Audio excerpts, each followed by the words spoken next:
ჩუ. უსახტარო ვარ.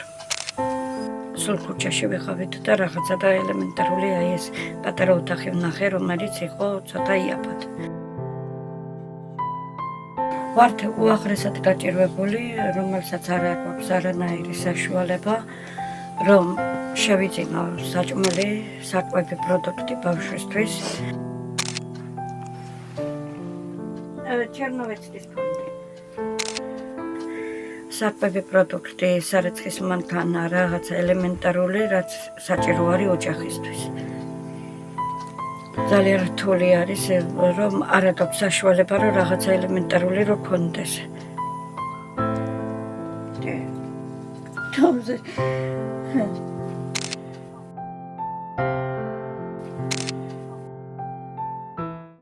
გადარიცხეთ ნებისმიერი თანხა ჩერნოვეცკის ფონდის ოფიციალური საიტის მეშვეობით.